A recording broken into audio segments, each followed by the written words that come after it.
Timbhyasam tato jayamudirayed nashta parayesha badreshu nityam bhagavata sevaya bhagavati uttama shloke bhaktir bhavati nashtiki omagyana timirandasya gyananjana shalakaya chakshur ummilitam yena tasmai shri gurave namaha namo vishnu padaya krishna prishtaya bhutale Śrīmate Bhaktivedanta Swami Niti Namine Namaste Sarasvate Deve Gauravani Pracharine Nirvishesha Shunyavadi Paschatya Deshatarine Jaya Shri Krishna Chaitanya Prabhu Nityananda Shri Advaita Garadhara Shiva Sadi Gaura Bhakta Vrinda Vanchakalpatarubhyascha Kripa Sindhubhya Evacha Patitanam Pavanebhyo Vaishnavebhyo Namo Namaha Hare Krishna, Krishna Krishna, Hare Hare, Hare Rama, Rama Rama, Hare Hare. Today we are reading from the Śrimad Bhāgavatam, Canto 3, Chapter 16, entitled Jai and Vijay Cursed by the Sages. Text 15. Te yoga maya rabda parameshtya mahodayam prochuhu pranjalayo vipra prahritaha kshubitatvacha. Te yoga maya rabda parameshtya mahodayam prochuhu pranjalayo vipra prahrishta kshubitatvacha. Te yoga maya rabda parameshtya mahodayam prochuhu pranjalayo vipra prahrishta kshubitatvacha.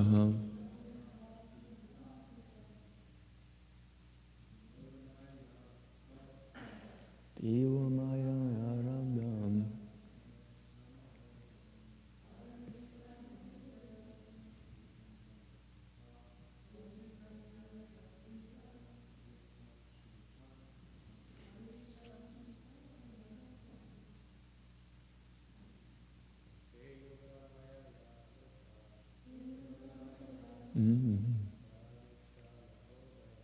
paramestya mahodayam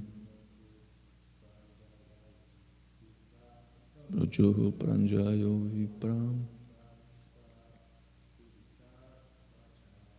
prahrishta kshubitatvacha. Ladies.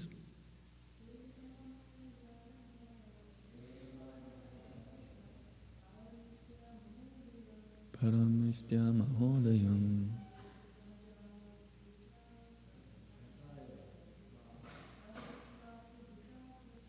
prahrishta kshubitatvacha. Te yoga maya rabdam paramestya mahodayam prachu pranjalayo vipra prahrishta kshubitatvacha.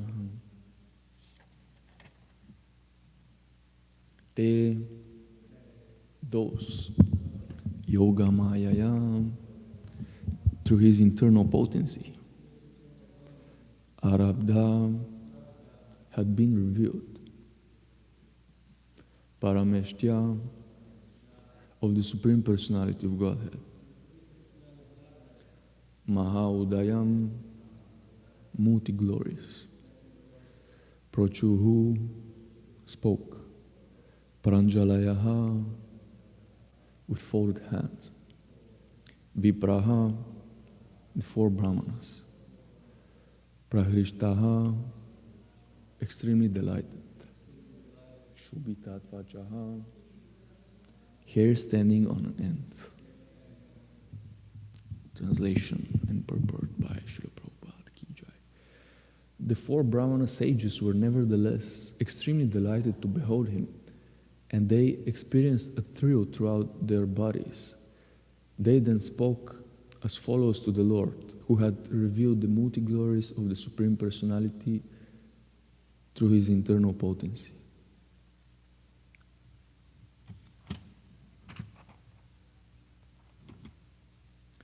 The sages were almost too puzzled to speak before the Supreme Personality of Godhead for the first time, and their hands and the hairs of their body stood erect due to their extreme joy. The highest opulence in the material world is called parameshtya, the opulence of Lord Brahma.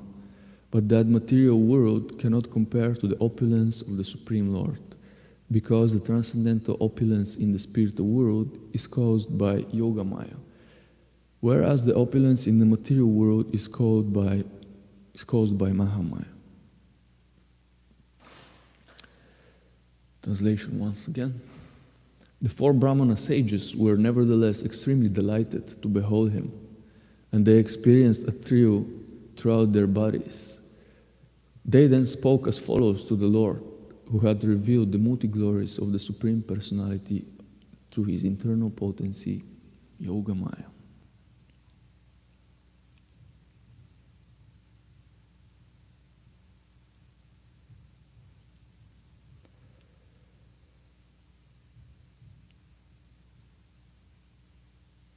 The illusory manifestation of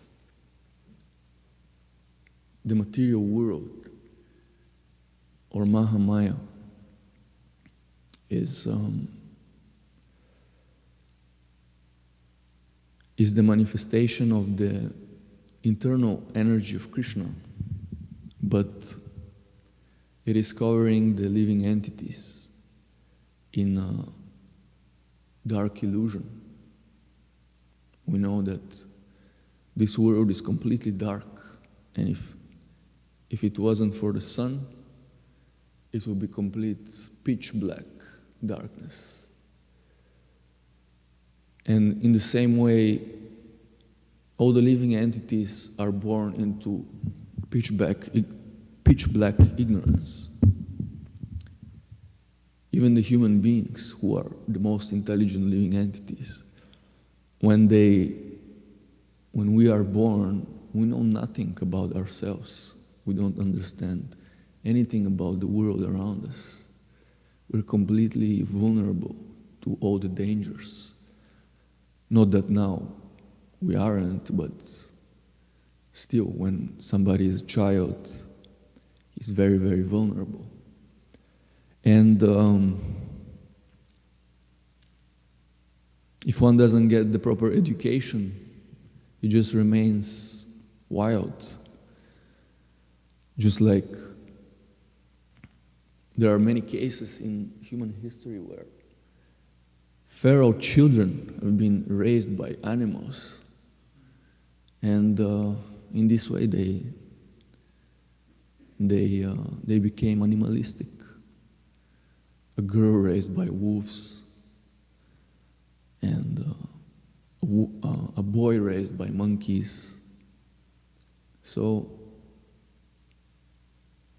in this way, even human beings, if they don't get the proper education and care from their parents, they will remain in the darkest ignorance. What to speak if somebody is degraded to other species of life? Such is the potency of the illusory energy of the Lord. It's not Sat, Chit, Ananda. It's Asat, Achit, and Nirananda. Everything is temporary. Even the topmost status in this material universe, the most opulent way of living, the highest happiness that only Brahma is experiencing, even that is temporary. And every Brahma, except some Brahmas, like for example the one that we have now in our universe, he's a pure devotee, so he will get liberated in the end of his life. But in most of the cases, even the highest position in the material world, even the most favorable situation for spiritual realization, many Brahmas became degraded. And we know from the Vedas that every living entity's first position in the material world is Brahma. And then from Brahma, slowly to the Indra Gopa, to the smallest germ. Such a great adventure throughout the universe. Slowly degrading up to the lowest germ, and then hellish life And then again, up and down and up and down for infinity. And in this way, even the most qualified living entity becomes conditioned, becomes forced to take birth again, and then to experience the pangs of material nature, to experience old age, disease, and death. Nobody wants this, Prabhupada used to say. Actually, people won't admit it, many of them, but nobody wants disease, nobody wants to get old, and nobody wants to die. You can bring this argument to many people, and they will say, it's part of life, it's how it goes. You can't experience the good things in life if you didn't experience the bad things. You have to balance the things. That's how it goes. It's natural. But no, that's not very intelligent. Everybody's trying to counteract the miseries, the sufferings in this world, because nobody wants to suffer. Nobody wants to end his existence, because this is the inherent nature of a spirit soul, to exist and to enjoy eternally. But nevertheless,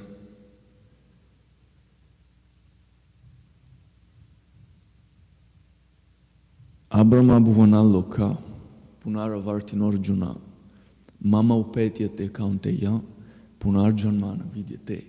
Krishna says, from the highest planet in the material world down to the lowest, all are places of misery wherein repeated birth and death takes place. But one who attains to my abode, O son of Kanti, never takes birth again. So this is what the living entity should strive for, to get out of this repeated circle of birth and death. Mama ivam sho jivaloke jivabhuta sanatana manasashtani indriyani prakritistani karshati. The living entities in this conditioned world are my eternal fragmental parts, Krishna says. Due to conditioned life, they are struggling very hard with the six senses, which include the mind. Jivo jivasya jivanam. In the material world, there is always a struggle for existence. There is always desire for supremacy. We can clearly observe this in the animal kingdom, that the strongest prevails, the more physically strong and quick and intelligent, he's the one who takes the prey. He's the one who banishes the opponent, or he's the one who wins the territory by material strength. Just like the lion, the king of the jungle, he can very easily prey on the lower species of life. He can kill the gazelle and the small elephants, even so many other animals. Can kill the hyenas, and nobody can tell him anything. But even that is temporary. Even the lion is fearful. Even he is struggling for existence because he might not find prey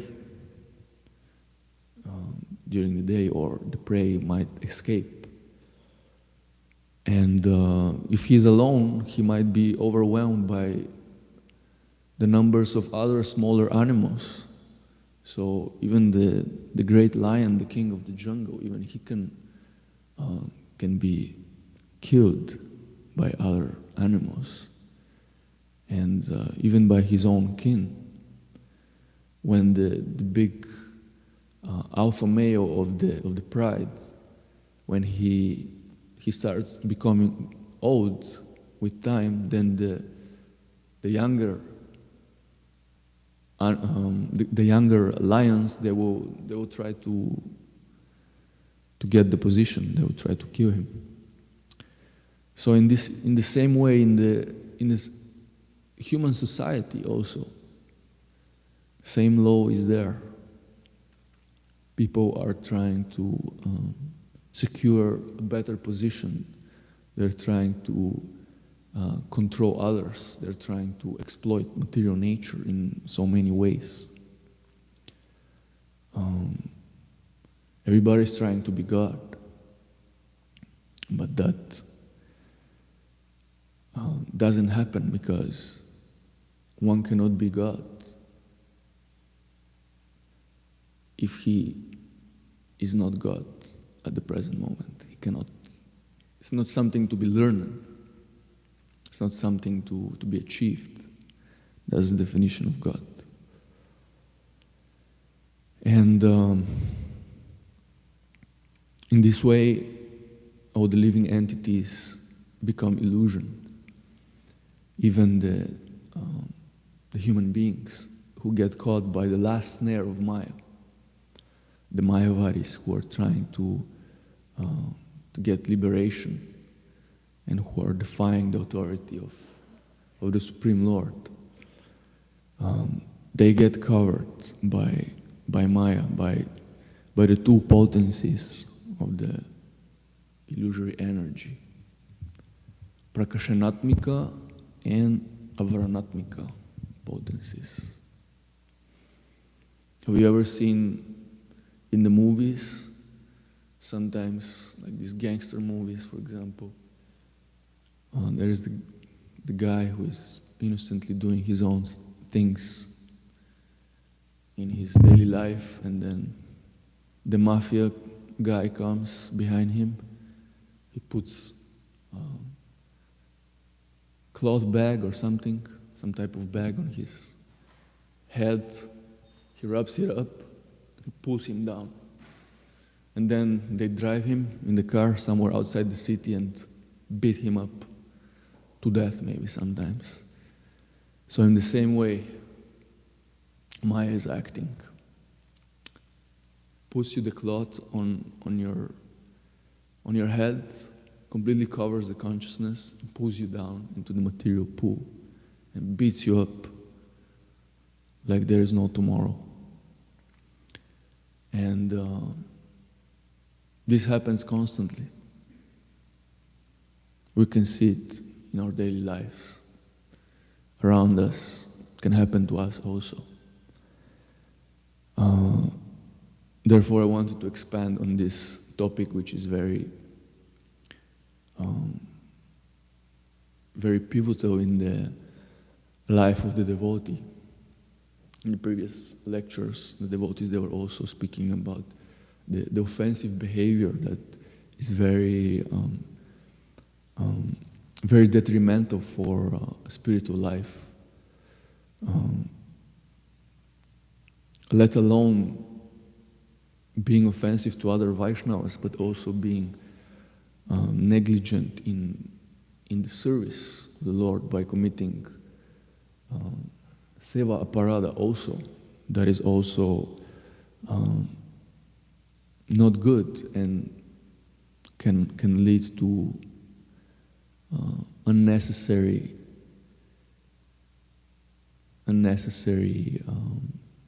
sanction by material energy. And so we have to be really careful in executing our devotional service, because at our present position, we're worshipping Krishna through following all these rules and regulations. That is our present condition. Beginner. The sadhana bhakti. We cannot just be spontaneous and wake up in the morning and come to the temple and be like, oh Krishna, you're so beautiful. And let me chant some prayers to you, and then cook something nice with love and devotion, and get the best ingredients, and then clean afterwards. Everything is sparkling and splendid, and then go outside and distribute all the books to the conditioned souls, because in this way they will become Krishna conscious. Somehow it doesn't happen automatically. We have to be pushed by our seniors. We have to push ourselves with our own intelligence to follow all these rules and regulations. And there are so many rules and regulations. There's no lack if one decides to be strict, because by following all these rules and regulations, one is showing his love to Krishna in this way. And that's how we're getting purified. So, by understanding the whole structure of the Vaishnava society, the Vaishnava etiquette, all these small things, how we relate with each other, or how we behave in the temple, how we behave outside of the temple, how we behave with our teachers. All these things are very, very important for us to understand. And fortunately, we have the books of the Goswamis, for example, which are explaining in detail how is one supposed to bath, and how is one supposed to put tilak and then come to the temple and offer obeisances, how is one offering obeisances, and how is one acting in brahmachari life, in grihastha life, what it actually means to be a man in a family situation, what it means to be a woman, a wife, a husband, or a son, a daughter. Everybody has his own duty. And all these small rules and regulations, which sometimes might seem insignificant, they're all actually really important. There are different gradations also, but just like I said, there is no harm in being strict, because by not following these rules and regulations, we are just extending our work, and we are prolonging our suffering, we're prolonging our stay in this world. Therefore, staying in the material world is not a good option. It's like putting a fish out of the water. This is our position. And by being neglectful, by not following all these rules and regulations, we are disrespecting Krishna. We're disrespecting Krishna's divine system, and we're prolonging our stay here in this way. We're prolonging our painful life. So, like I said, all these books that are given by the Goswamis and kindly translated by Srila Prabhupada, they are our guidelines. My Guru Maharaj, many times he mentions in his lectures, for example, you should study the Nectar of Devotion up to the 9th chapter at least. That is like your manual of spiritual life. You will understand so many things. You get so many realizations by studying all these aspects of bhakti, by understanding the mechanisms, the rules and regulations, because there is a science behind it. It's a culturing, basically. It's a refinement of character. It's becoming, it's learning to become a servant or Brahman, because we are, in the present moment, we are conditioned, and we think we are something else. We think we are matter. So in the material world, there is a particular mood that goes with it, with the existence in this world. And then there is a particular mood that goes into existing in the spiritual world. So all this has to be learned. Very important. That's why Srila Prabhupada wrote so many books, and he continuously stressed the importance of reading and systematically studying these books. Because first we get the gyan, the knowledge, the book knowledge. But then, by applying the book knowledge, by contemplating, meditating, and also listening from the senior Vaishnavas, then that knowledge can fructify and become a realization or vijnana. And when we get the realization, that is when we get the spiritual culturing. And that is the product of bhakti yoga, to become spiritually cultured by following all these rules and regulations. And then when we develop this healthy false ego, because we are still in the material world, even though we have received the training, even though we have developed good habits, still we are still here. That's half of the job done. Then we have to engage our propensity. We have to work, and then eventually, at one point, we will become spontaneous when we develop this healthy position. Otherwise, being negligent, remaining ignorant, and leaving ourselves to the currents of the material world, one of the items, inertia of the lowest mode of material nature. Just we can clearly observe that many people outside, and also happens to the devotees, happens to us, we just leave ourselves many times. Just leaves ourselves in this inertia state of existence. So that is very dangerous. That is very actually detrimental to just leave ourselves to the whims of the mind and be completely careless in our devotional service. This will lead to carelessness in our dealings with the other devotees and with the daily duties we have in our personal life and in our temple setting. And all these things, when we live a life of negligence in this way, we will get the reactions.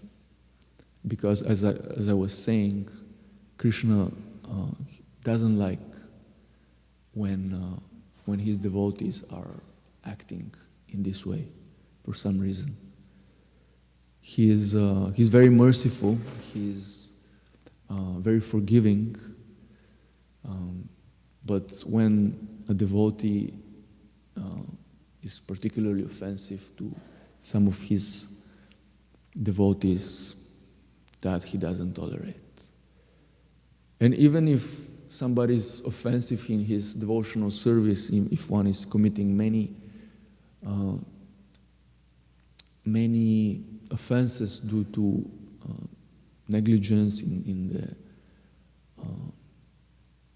the cooking or cleaning or worshipping the deity, all the services that we have in the temple, even that is not good, because even that is called aparada. Aparada means literally that we are separating ourselves, we are distancing ourselves from Srimati Radharani. And that's the last thing that the aspiring devotee should, the last thing that the aspiring devotee wants in his life, basically. When many of these offenses accumulate, then what happens is that Krishna decides to put the aspiring devotee into a different situation where he has to learn some things. And that's when Mahamaya comes into play. Because what it means, when somebody is negligent, means that he is mostly inclined to enjoy the material world. So Krishna will give facility. Krishna will allow his energy to cover the living entity and to pull him down. And we have seen this many times in our devotional life. I have heard from one senior devotee. He was telling me he's a very senior devotee, so he has seen many times this happening. He has told me that he has seen the offenses of many devotees fructify throughout the years, and they just get pushed away by the waves of material nature. So we have to be really careful, because sadhana bhakti is something really serious. Spiritual life is something very serious. It's like a razor blade. Prabhupada gave this example. So with the razor blade, you can shave yourself nicely and do a nice job, or if you press a little bit more than necessary, you can cut yourself. So we have to become really serious if we are to understand the mercy of the devotees, the mercy of Sri Chaitanya Mahaprabhu. It is really a serious movement, and in this way we have to guard ourselves from these small offenses here and there, little by little, who accumulate. And then at one point, after years, the baggage becomes so big. And then avaranatmika potency and prakashanatmika potency. We become covered, and then we become suspended for the time being from devotional service. And what happens is that devotees, they don't even realize Maya is so strong that they think that this is the right thing to do for them. They just go and join the material world again. They don't even understand what's happening. The devotees on the other side, they clearly see that this individual committed mistakes, but he doesn't see it. He thinks that they are in Maya, and he is the pure devotee. Such is the potency of the Mahamaya, spiritual energy of Krishna. So, Srila Prabhupada, he was the perfect example of how a devotee should feel about this situation that we're experiencing here. Srila Prabhupada, many of his disciples, they're recounting in their books and biographies how he had this prominent quality of urgency. He was really concerned, he was really grave and serious about ending this material existence. He was really concerned about compassionately saving as many living entities as possible. He was always ready to give advice. He was always ready to deliver the message of the Bhāgavatam in every situation. And the devotees, they were really struck by this divine quality. Prabhupada was a real spiritual warrior. Was preaching like a lion in every circumstance. So this is something that we should take into account. We should try to read his books constantly and understand our precarious condition. And we should develop this urgency to get out of here, to get out of this world. A world of darkness where there is no happiness. Even Brahma, who is in the highest position, as we saw, as we read in the purport, even he has to undergo the cycle. And even he will become degraded in many cases, in many of the other universes where Brahma is not a pure devotee. Because what happens in the material world is that even though you're pious, even though you're following the Vedic system, for example, even though you're pious and doing the things properly, still the living entity doesn't get satisfied by this material enjoyment. And it comes to one point where even this pious and opulent life is not enough. So what happens is that then the living entity craves for something extra. So that's when sinful life comes in. That's when the degradation starts. When somebody becomes so frustrated from his pious life, from the amount of enjoyment he's getting, because nobody can become satisfied, even with the greatest enjoyment in this material world. Then one starts seeking for extra enjoyment, and seeking extra enjoyment means sinful life, and that's how the fall down of the living entity starts. So Prabhupada was also a very bold preacher. He was using every moment, every circumstance. He was approaching everyone without discrimination. He was preaching to the most degraded hippies. And they were, as he said in one of his interviews, something extraordinary. Sometimes they were coming to the temple intoxicated with all kinds of drugs like LSD and so many others. And they were doing a mess. They were shrieking and screaming and stinking, wearing old clothes, and in sometimes in a very, very funny, very rugged way. But Prabhupada tolerated all this situation, and he was always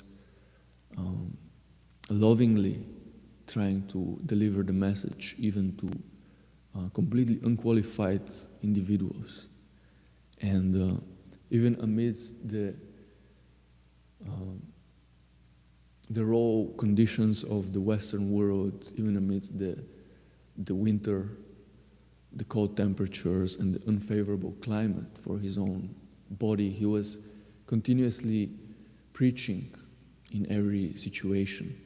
He was trying to reach out to big men. He was sending letters to mayors and to important men, to aristocratics. So many letters. He was never intimidated by the media, by the newspapers when they were writing some negative comments about the Krishna consciousness movement, or anybody who was trying to oppose. Prabhupada was always preaching boldly in this way. He was always, because of his knowledge and expertise, he was always able to expertly turn out the situation and defeat the people who are trying to oppose Krishna consciousness. So, in this way, we have to always try to imbibe this quality from Srila Prabhupada. Because not preaching Krishna consciousness is violence, the Bhagavad Gita says. That just by being idle and not preaching, one is committing violence, which is a far-out statement. So, if we want to be situated in the proper position, we have to be always trying to preach the Krishna consciousness movement in many ways. Somebody said, the bona fide devotee is the missionary devotee. Because if we are not trying to share this knowledge with the world, then it means that there is some misunderstanding in the philosophy. We are misunderstanding the teachings of the Goswamis. And this is the way of spiritual life. The devotee, he becomes so compassionate for the living entities that he cannot bear even a moment without trying to deliver as many souls as possible.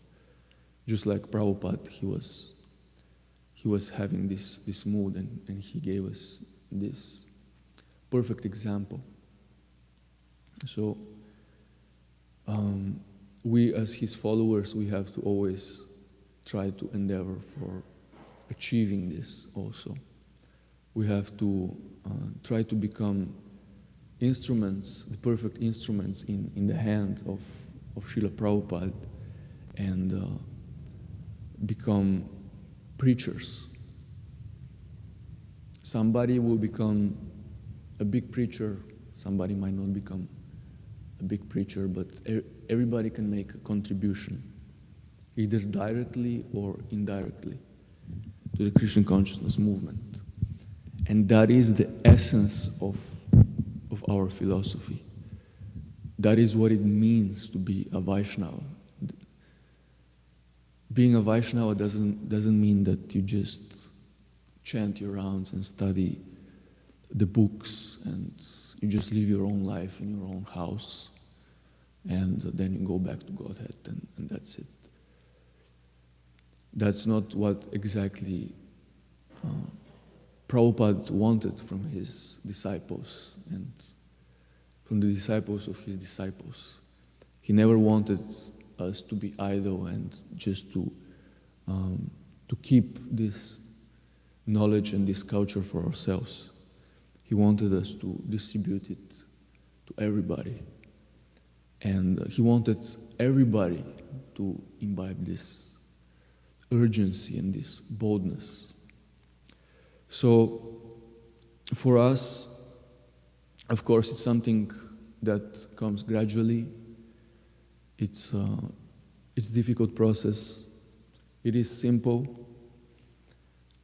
but it's difficult. So at least we have to try to understand the whole picture, and we have to direct our vision towards this goal and aspiration. It is time for us to get out of all our old ways and embrace the mission of Srila Prabhupada, because this is the way how we will become sheltered completely by the spiritual energy, by Yoga Maya, by becoming a humble servant of the Vaishnavas and of the previous acharyas. And when we become sheltered by Krishna's internal energy, then what is there to fear? What is there to lack? Nothing is lacking. Everything is there. This is how we will show our love to Krishna, by undergoing this process of training and refinement, and then engaging into the positive process of the missionary movement. And otherwise, we cannot change our circumstances. We cannot change our karma by trying to manipulate our material circumstances. Problems will never stop. When you try to solve one problem, more problems are created. When we try to modify our material position, our material circumstances, nothing we can achieve, actually. The only thing that we can do is to elevate our consciousness, to elevate our consciousness beyond the material dualities. And in this way, when we develop this status, then we will start to experience the higher taste. Then the thrill will come when we show our love to Krishna in this way. So this is what I wanted to share. If somebody wants to have a comment, today is Prabhupada's disappearance day, very special. So we are expecting many guests in our temple. There will be offering of homages, Guru Puja, and then very tasty feast, and a lot of opportunity to associate with Vaishnavas, especially with Vaishnavas who have imbibed the mood of missionaries, bold preachers, who have this urgency that Prabhupada had to deliver the message to everybody.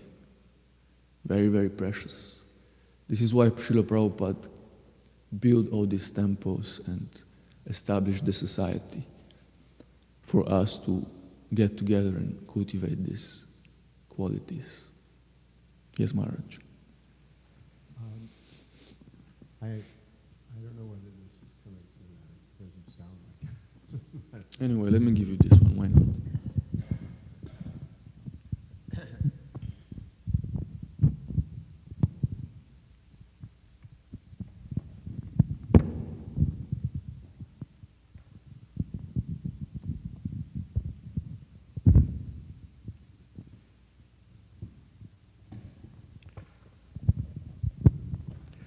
Yeah, as you were saying earlier about the fructification of offenses, that it's, I think, the perennial fall that all devotees have to watch out for, because it's always easy to become frustrated by, or disturbed by, or angered by activities of devotees.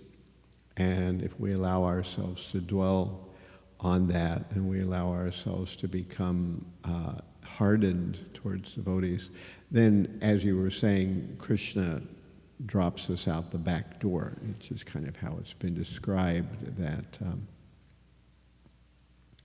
we find ourselves wanting to be away from the devotees, and once we're away from the devotees, then all kinds of desires kick in, and we're suddenly submerged in a sea of non-devotees, and often it takes a long time to perceive what has actually taken place and to be humble enough to recognize what steps have to be made to rectify the situation, to come back into the association of devotees.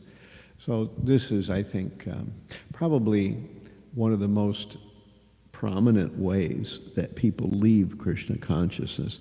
Occasionally they leave because they just can't control their senses. Occasionally devotees leave because they do something very stupid or very obviously in the realm of sense gratification. They're ashamed and they leave for that reason. But generally speaking, most devotees leave because they've made offenses to others, and they're leaving because they don't want the association of devotees. And again, that's something I think that we always have to be on guard in the back of our mind, because it's easy to develop that mentality. In the beginning, when we're new devotees, there's not much of a tendency like that.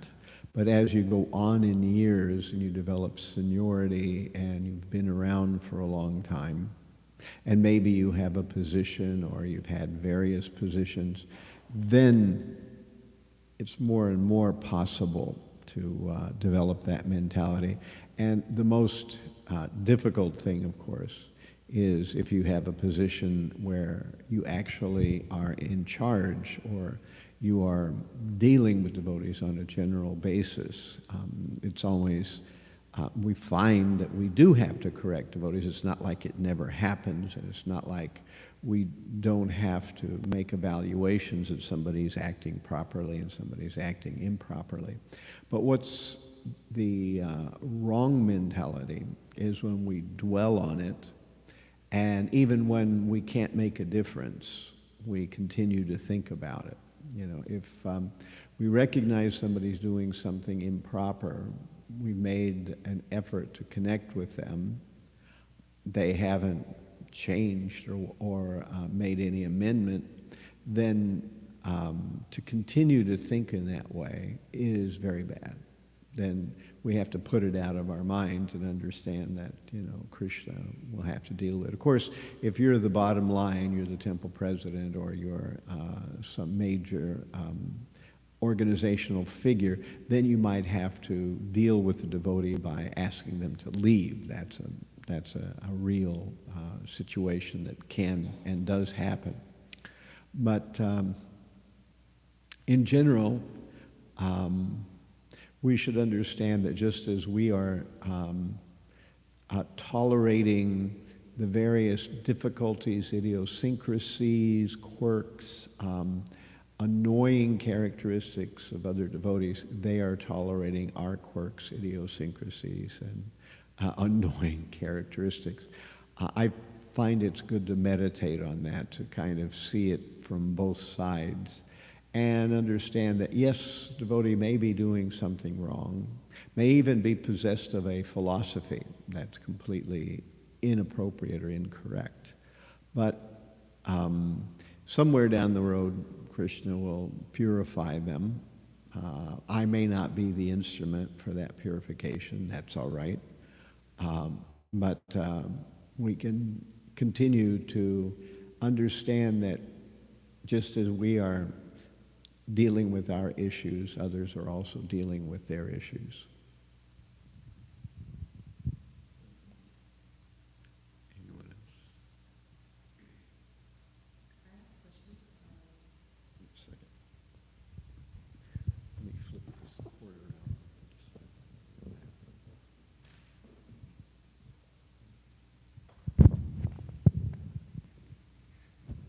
You were just speaking about being in a place of inertia, and I was wondering if you could give an example of that and how whimsical devotional service can be dangerous. But it seems like most people have to, when they come to Krishna consciousness, that's the first thing. If they have any devotion, they want to do anything spontaneous, then it's like just add Krishna. And so it seems like that's kind of a good thing, but I guess there's a line. So I was wondering, if you could give an example of you were talking about being in a place of inertia, now that's dangerous, and then the second, why is whimsical devotional service dangerous?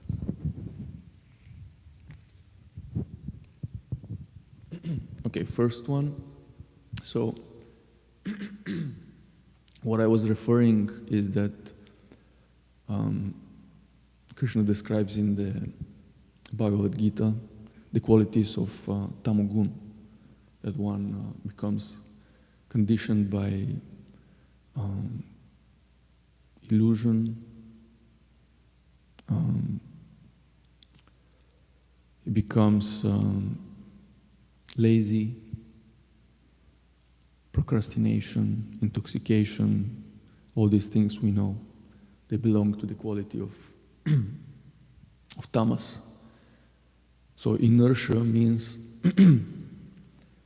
you're leaving yourself,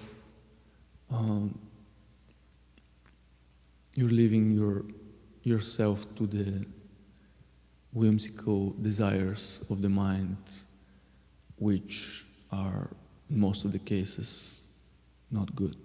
For example, the mind doesn't want to get up in the morning, so continue sleeping.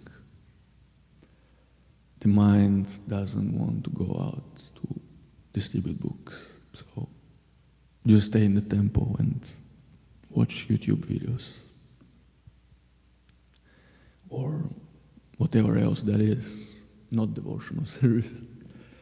Or in a different setting, you have a good opportunity maybe in your household life, you have a very nice opportunity for job, and you're like, it's all right, I won't go today, go tomorrow. Procrastination. I'll go tomorrow. Then tomorrow comes again, tomorrow, I'll do this tomorrow. So all these habits, this is the whole inertia of tamas, which is dragging us downwards, and there is no happiness in this state of being. It's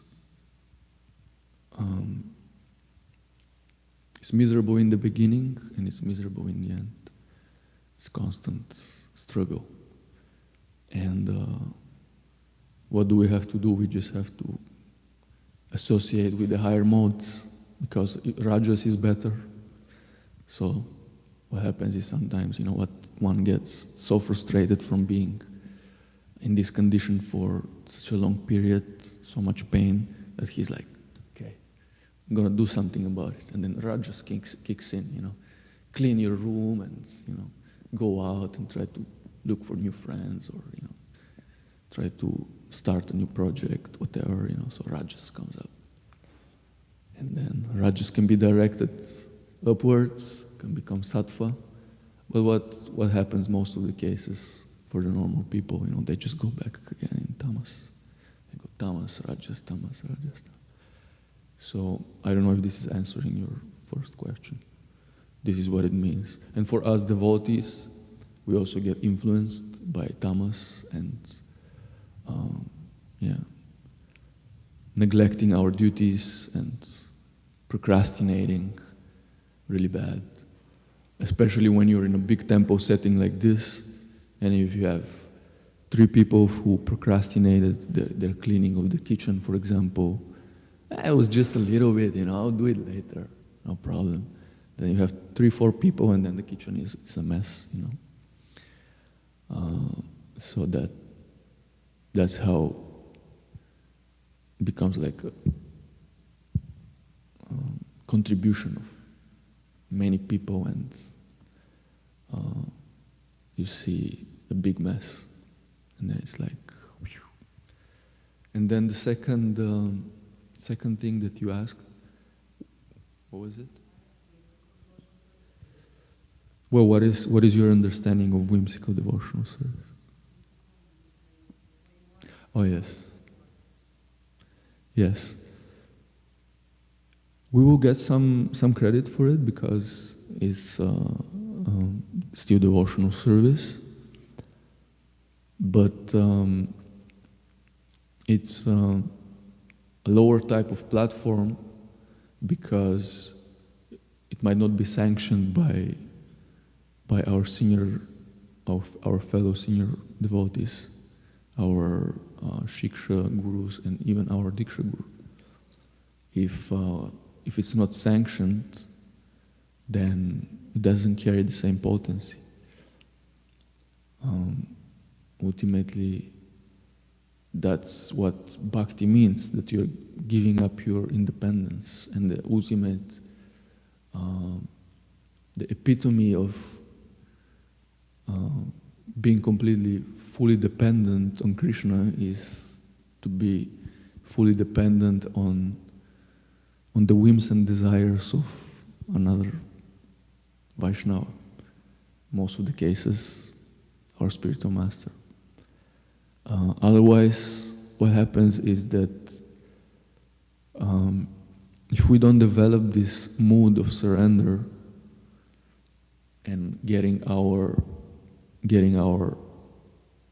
activities sanctioned by the senior Vaishnavas, it means that we have the other type of mentality, which is exactly what we don't want to have, which is the mentality of acting independently, controlling ahankara, vimudatma, I and mine, my way, I know better, my mind,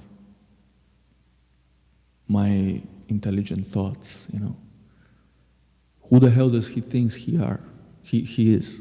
Sorry. To tell me this, I know how to do it better, I know how to cook it in a better way. He's like 50 years experienced cook, and he just started cooking yesterday, and then I'll do it my way. And so this independent mentality, eventually, even if you're doing devotional service, in many cases will lead you to fall down, because the mind is naturally dark, and it will eventually lead us astray. But if we align our activity, our mind, our direction, the direction of our life with the desires of the devotees who are much qualified than us, then that's when we get advancement. That's bhajana kriya and then anartha nivriti. Otherwise, there is no cleaning of the anarthas, and then what to speak of progressing further in the. Therefore, that's the life lesson of any Vaishnava, to just become a humble servant. And when we become a humble servant, Mother Devaki, she was explaining in one of her seminars very nicely. I really like her point. She was saying, just try to be a simple servant. Just try to serve the Vaishnavas. Anybody. In any way. And then from this service, more service will come. And from that service, more service. That's the point. That's what we want. That's how we become sheltered. We shouldn't be afraid of service. We have to remove this from our heads, because in the spiritual world, that's what we're going to be doing anyway, the whole time. Just doing all kinds of services, cleaning, cooking, whatever is there. And Krishna, he already knows. So by engaging humbly, by developing this humble attitude, Krishna will gradually reveal, because we already have it. We already have the relationship with Krishna. So it will be revealed by him, and we will find the perfect place, even in our present condition. That's how great leaders started in this movement by being pot washers. They just started washing pots and cleaning the temple, and now they have tens of thousands of disciples. They came to that position. Some of them will say, I didn't want to be like this. Many of them will say, I didn't want to become a big guru or a big manager. But the circumstances, Krishna showed them the path. They became qualified by this humble service, and Krishna gave him more and more service, more and more responsibility. And that's a great way of getting more and more mercy. That's what we want. And always trying to be dependent in every single aspect of our life. When we have some doubts, we have to try to review our minds in confidence to the senior devotees, to our friends even. When we think we're doing something wrong, we should ask. When we have any doubt in every aspect of our life, we should just try to ask and never act out of whims, because the mind will lead us astray, and we will have to get purified by experiencing unpleasant situations. This is what happens usually. Am I answering your question? Maharaj, you want to add something?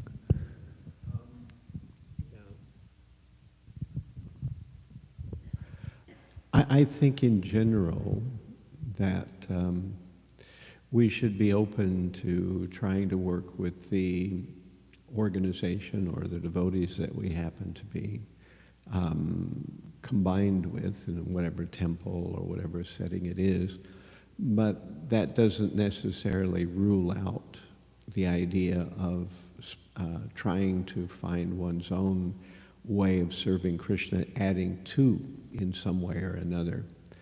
I think that all too often Krishna consciousness gets positioned as having only three important qualities. One has to be obedient, one has to conform, and one has to engage in austerities, as if those are the three most important ingredients in Krishna consciousness. Because people who have a little more intelligence will want to do something to please Krishna in using their intelligence in some way. Of course, this can get people into trouble, sometimes does, but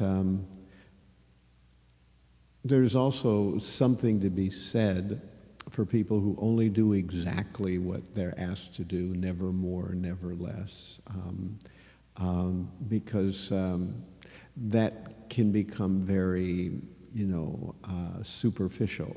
There's some element of their consciousness that's not being engaged. We do have individuality, all of us. We are not robots, nor are we carbon copies of each other.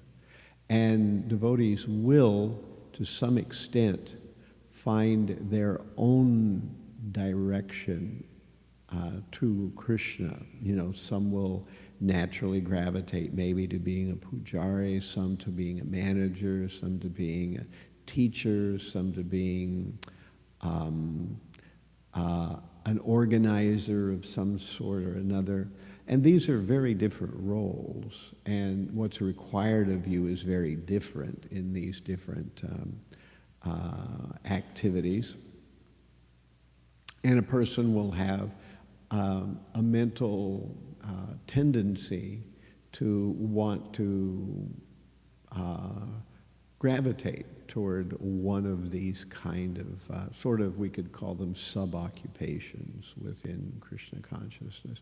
They're not occupations in the varnashram sense so much, although there is a sort of an overlay there, but they are the kind of things we actually see devotees doing in the movement over their lives, there are various things that are going on.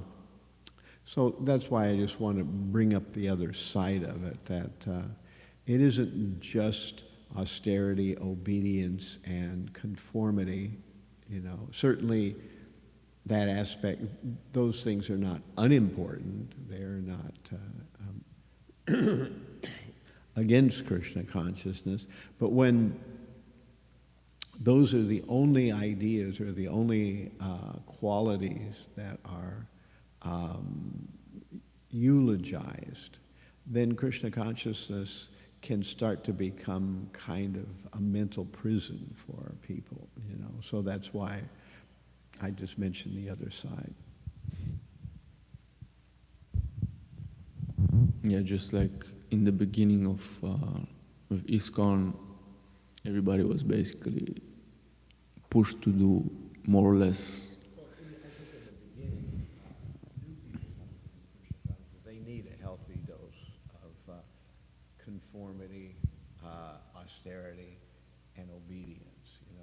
Especially people that are new in Krishna consciousness. Most of them need some, latitude. But as devotional life progresses,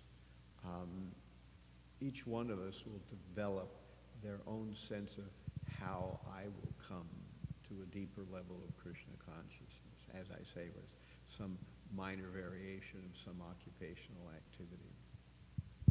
Yeah, that's what I was trying to point out, that they were all, for example, going out for books because that was the thing, distribute the books and push the mission. And everybody was in the temples, otherwise you're in Maya. But then after years, everybody found his place, and everybody's made in a unique way and has a unique psycho-physical nature, and he has to employ it in the service of Krishna, because that's how it goes, right?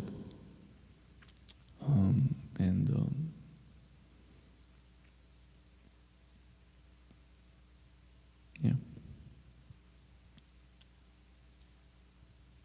Something else?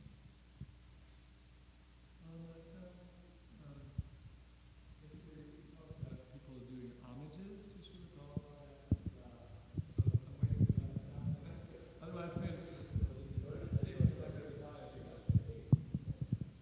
maybe he also talked about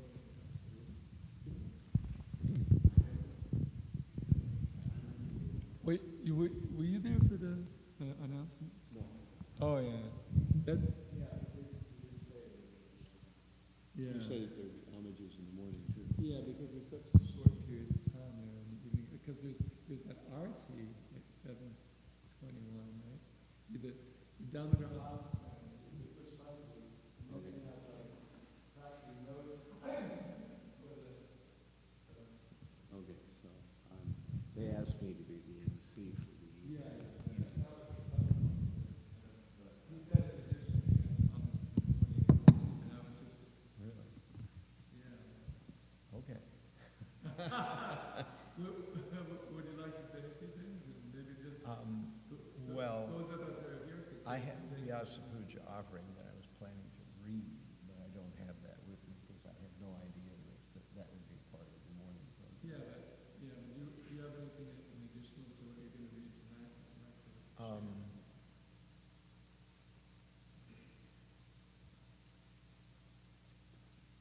Actually, no. I had just planned to read what I was what I had written tonight. I could go up and get it at this point, but I don't. I have to print it out, or I have to look at the